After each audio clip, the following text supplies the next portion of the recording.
Who was your co-founder and how did you all first meet? It was my last IT company I worked for. So I end up with a 30 people team in a fintech company in Herndon. And 28 of them were from India. And specifically majority was from Chennai. And two of us were not Indian, and he was Uzbek from Uzbekistan, and I'm Uyghur, and where his grandfather is Uyghur too. So we're like automatically we're same people, you know. It's not like I have problem with the Indian colleagues. We had great time with them. I would steal their biryani sometimes, and they would ask me to bring biryani sometimes if I eat too much of their food. So we had this great relationship in the team, and just because like he was Uzbek, I'm Uyghur, and we were very similar people, and we became friends. We used to go for prayer together and things like that. And he, as a human being, inspired me. He is very pious, very religious person. I look at him, I feel like I'm an animal. Seriously, like I look at him, I was like, man, Kuzzat, you're not human being. Look at him. He's like, so it's the person truly inspires me. And one time, I don't remember what year is that. There were flood in Chennai in India. My colleague Arunachalam Gunamanaidu Ramanaidu, it's his like literally full name. I think it's a big skill set to be able to say like long Indian names. Yeah. And he was asking us to donate. So we were like, yeah, let's start a fundraising campaign. So we're donating to helping a flood in Chennai, India. And Arun was like, he said, I'm going to put my phone on sale, my iPhone and a broken iPhone, whatever was like a used iPhone something, and I'm going to sell it and send it to India. And Murado was all of a sudden, he's like as if he got electric shock, He's like, oh my God, I sold a phone 2 years ago and the phone was broken, whatever. The guy texted me saying phone is not working, was locked, and I just forget about it. So it was like, I sold a phone that was broken and didn't work. So he immediately started looking at his phone and from, I don't know, is that called Viber? Do you know Viber? Who uses Viber, man? I don't know. I don't know. Why the hell you use Viber anyway? I don't know, but I think it's a messaging app. He found from the Viber all the way through in the history. He found a guy that he sold the phone through Craigslist, I guess. Is that called Craigslist? Correct. So he sold the phone. And the guy got the phone for $380. And he texted, hey, the phone you got is like, you sold me is locked. I cannot open it. And Muradil forgot. Right. And the guy is just never bothered. And he texted back. He's like, hey, listen, this is Muradil. 2 years ago, I sold your phone. And you said it's locked. What happened? The guy was like, what the hell, what the hell do you want? It's like, so it was awkward. And the guy, and later he found out the guy purchased the phone for his wife's birthday. And he was a construction worker. And he got so pissed. So he said, I throw the phone on the wall. It didn't work. So it was broken. I put it there. Sometimes it's attic somewhere somewhere. And Muradil said, come to Herndon, I will refund your money. And the guy was like, are you a scammer? Are you going to scam me again? He was like, come to my office. This is the office, So he believed in it, right? So me and Muradil, we went together down to the first floor in the building, and there was an ATM. And he literally went to ATM. I was next to him. He took $380. And the guy came and he refunded his $380 after 2 years. And the guy asked him, why would you do it? He said, there's something like, I can't do this. He mentioned some religious stuff. He said, I can't do this. So, I'm not allowed to do this. So sorry I forgot, genuinely apologize. The guy came with the construction van. So he took the money. He was happy, I guess. Because I think, even I don't know how much they make. I assume the construction workers have to work for 2-3 days to make that money. So it's a hard labor. It's not like we're sitting in the office, just drink our coffee and type some codes and we make money. It's different, right? So at that time, I was like, this person is trustworthy, reliable. good virtues, You can't be wrong being a good person, but like having a friend like this. So I was like, man, what a person, right? So I started like even liking him more. So one day we were like in a tiny office. Muradil is coding, typing. He's saying some Uzbek stuff in the Uzbek language. I can understand like a lot of words in there. I was like, hey, what are you doing? He's like, I have this friend. He's a limousine driver. He was the smartest kid in a college.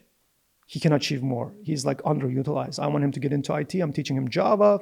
This guy has no self-esteem. He said that time. He didn't say no self-esteem. He has less confidence. So he's in an interview. He just have to be more confident. He's fine. He's like absolutely fine. So he was like coaching this guy. I was like, I'm doing the same. I'm helping my community. He's like, oh, I just like part-time gigs. I just help people. I was like, I'm doing the same thing. Maybe we should start the business together. And he's like, I'm interested. So we were taking walk, and every day lunchtime we would take walk. And this guy is like, oh no, lunchtime is finished. We have to go back. We have to relax, dude. Like the code is working. It's not like he's like, no, the company is paying us. We cannot be there. Like it's like so. He's like so righteous. Sometimes it's annoying. So we would walk for like 45 minutes to talk about companies, talk about why we should start this, helping people, and so we started thinking about company names, things like that, and so it was an Indian restaurant, I guess, in Herndon. It was called Masala Wok. Like we were in front of it, and we were like just throwing random names. Like I throw a couple like really stupid names. I was like, what about Infofusion? He's like, this sounds like okay. What about Alpha Rex? I remember literally these names, and he's like, what's Rex? so I said, I don't know why. I just say cybertech. And he's like, oh, this sounds good. I was like, cybertech sounds good? He's like, yeah, I like it. I like it. So we went to office. I checked from Virginia, whatever, like corporation website, and cybertech was available in Virginia. You could establish LLC. July 29, 2015. 29, yeah, 21st or 29, something like that. We established LLC, Cybertech LLC, and Muradil was my partner, and so that's how we started the business. We didn't have office, so I had this guy from the community. He has a construction office. It was in Tyson's Corner. They had a conference room. And the guy, it's like evenings, like they don't use the place. Weekends, it's vacant. So I literally say, can you rent your office to me? It's going to be only evenings and weekends. Like for him, it's fine because, he's making extra cash. It's how much? Like $1,000 maybe? I was like, oh, cool, nice. So we strike the deal for $1,000, 2-3 nights a week and Saturday, Sunday. So they didn't have, they have like a conference tables, like a long conference table. We can like kind of reshape, I guess, like you can disassemble and put it in the way you want. And we didn't have chairs. So me and Muradil, we went to like some chairs.com for $24 per chair. We bought a lot of chairs. Hit all right. And we did the intro session. I have the pictures of that. And Muradil said, why you should get into IT, all these things. And I explained how it works. Even before that, for just gather that first like 15, 20 people in the room, I went to Fiverr. I made a video for $5. If you want to change your life, 90 days, like in 6 months, whatever. It was stupid. I mean, here's the thing. If I was the person saw that video today as a consumer, I would never invest. I'd never even talk. I don't know, man. I don't know why the hell people still called me after seeing that stupid video. It was like, is this Kuzzat? Is this cybertech? I was like, yeah. I'm interested in getting into IT. Where's your office? I was like, Panera? Come to Panera. So this guy Irfan, he's now he's our director of software, tech infrastructure, I guess. I don't even know. So many people working in this company. Anyway, he came with he was a mechanic in Mercedes. I kind of remember his white T-shirt was a little bit oily. His hands were literally dirty. It was like oil between his finger. He's not going to accept it. He's not going to say, like, I think he's not going to agree with that, but I don't care. This is what I remember. And I showed all this stuff to him. He was like, this sounds cool. This is great, but is that really possible? I was like, bro, listen, look at me. I'm immigrant, I have no college degree. And I opened my literally pay stub. I show it to him.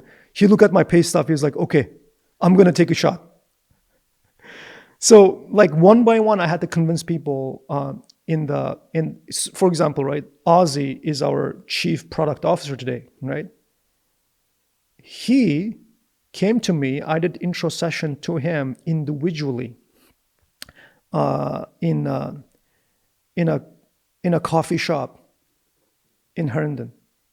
Now he's our chief product officer after taking our course, graduating, working in IT, coming back, helping now, right? So many people is like that. So they showed up in that room. My wife cooked some cookies, she bought some fruits and she made a thing, Now we don't give cookies anymore because I don't want my wife to cook for like 400, 500 people.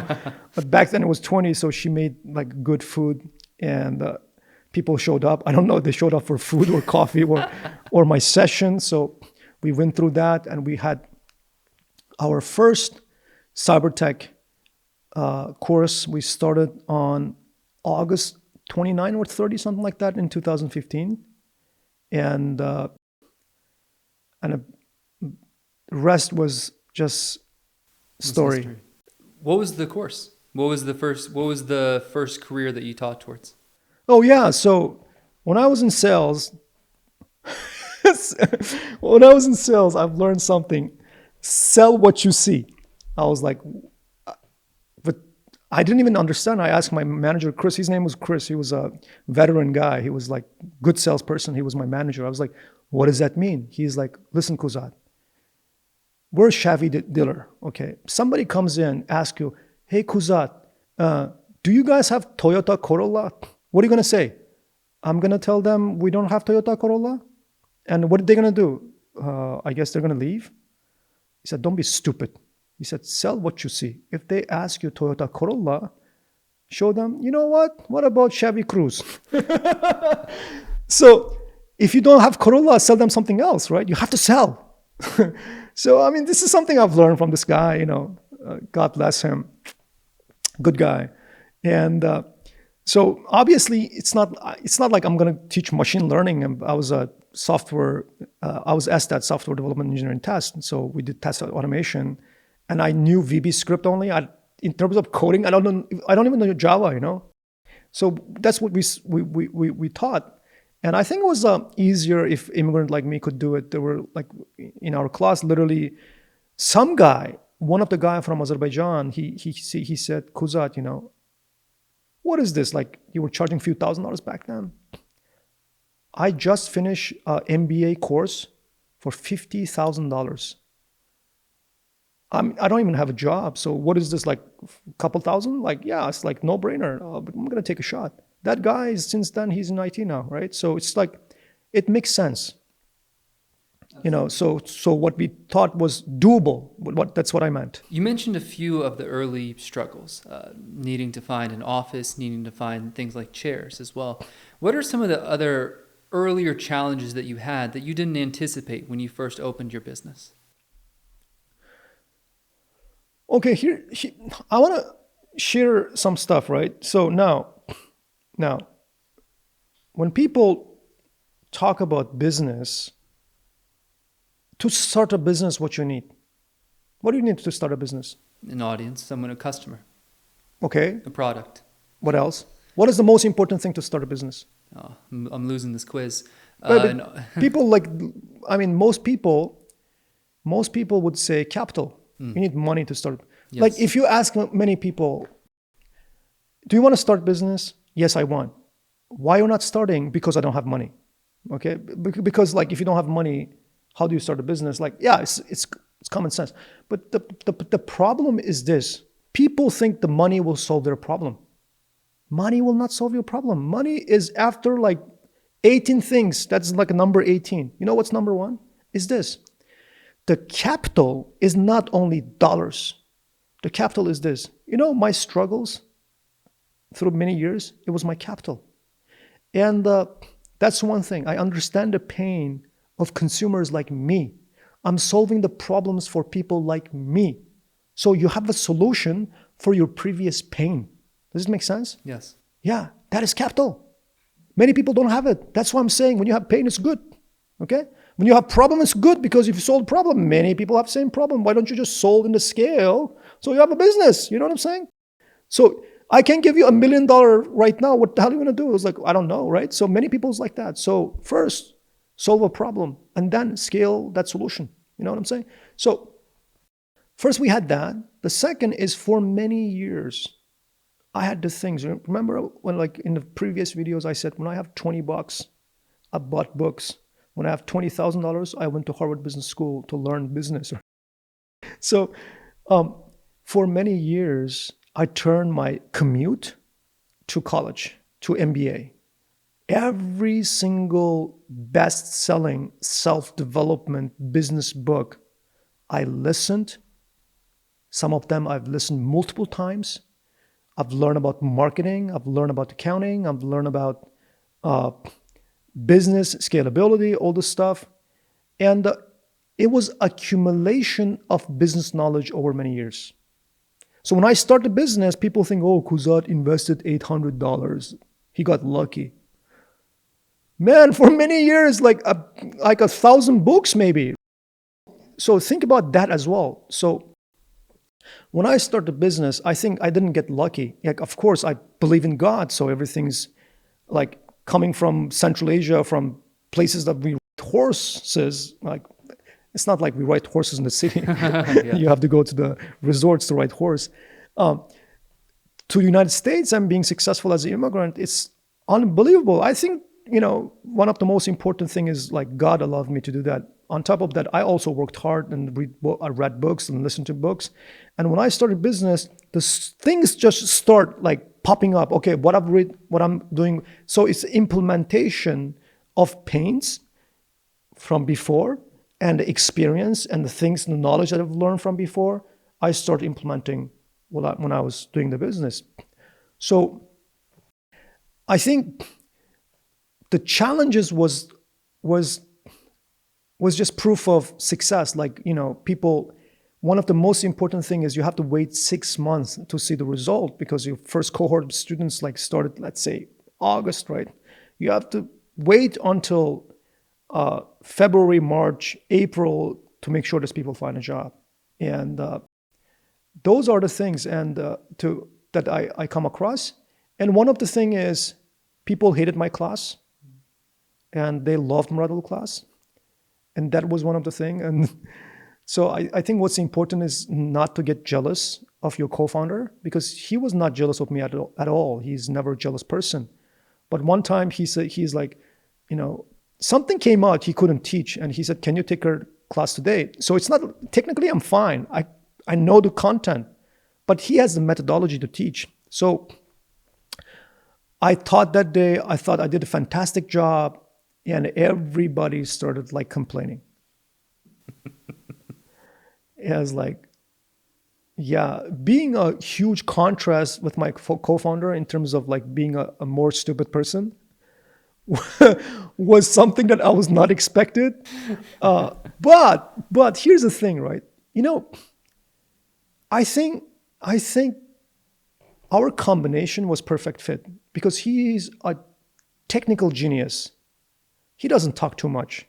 He's like a sweetest person that you can imagine, like a professor. He has glasses. He's like calm. He's not aggressive. He's not butterfly like me all over the place. He's like, reserved. Yeah. And when he teaches, we have a terminology, okay? I came up with this terminology. And the first time I'm sharing in public,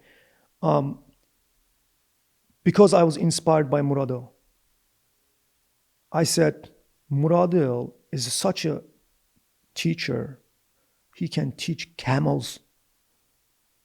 It's like camel can understand. Came from him. So I think he was a technical person and I was more kind of business and market driven person. So if you're only technical and you don't know how to sell, how to run business, how to inspire people, how to close the deal, you're a good technical guy. There are millions of technical people in the world. They maybe make a good salary, but they don't make a good business person. But if you only know how to talk, how to like bullshit, and you don't know the technical part, again, like it's just empty, just like a empty talk. So our combination was a technical person plus a very business-driven person and marketing person, and it worked out really well. I would say, quote unquote, luck, but something that is, I don't believe in luck, by the way, but I believe it was a fate to have my partner, such a great partner to start this business. And so, yeah, he changed thousands of people's life because he taught thousands of people.